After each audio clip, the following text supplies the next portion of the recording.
For generations, people across the Yukon-Kuskokwim Delta have paid close attention to the land, to the timing of the river breakup, the return of the birds, and when the berries ripen.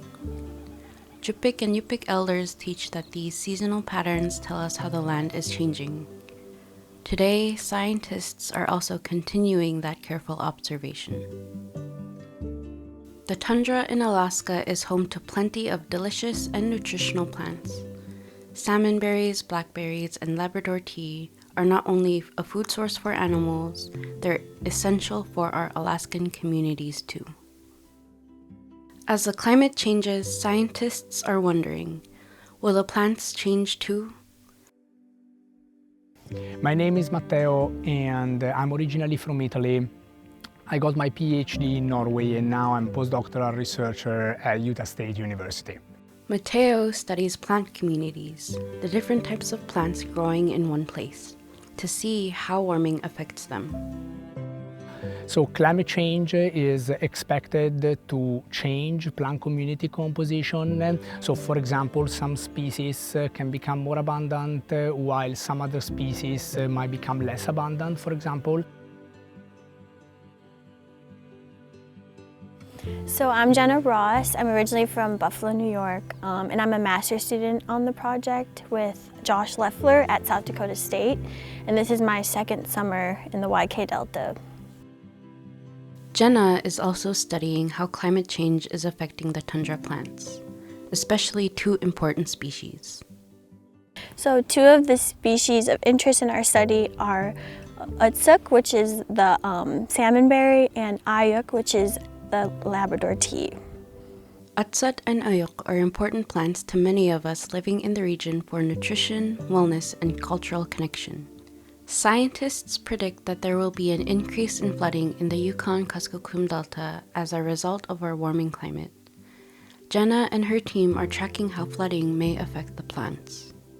And we're also doing some stuff with like just plant community composition, just kind of seeing what's going on there, because the flood kind of has removed some soil and moss where these plants would originally grow. So we're kind of looking at the impacts of that flood on what's going on with these plant communities.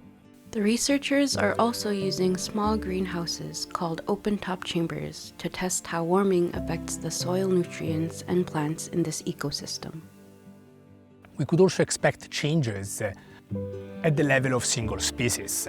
So as an example, if we just take the salmonberry, we could expect that climate warming is actually increasing, for example, the size of the leaf. So from a leaf that is actually quite small, due to higher temperatures, we could get to a situation where leaves are much bigger. And of course, by getting to a situation where leaves are much bigger, we can expect that there are changes in ecosystem processes, but not because of species turnover, but just because the single species are actually changing as well. The researchers are monitoring Alaska's plants so that the communities that rely on them are better informed. So also, like, something we've noticed is that on the debris lines you have like 14 centimeters of debris that was deposited from this flood. So that can shade plants. So something cool that I've noticed is that you actually have like these little salmonberry buds and plants starting to poke through, and we're also getting a few Labrador tea buds. So hopefully with the phenological measurements we can kind of see over time if those end up becoming, you know, full salmonberries and full Labrador tea, now that they are starting to emerge from that debris line, which is super cool.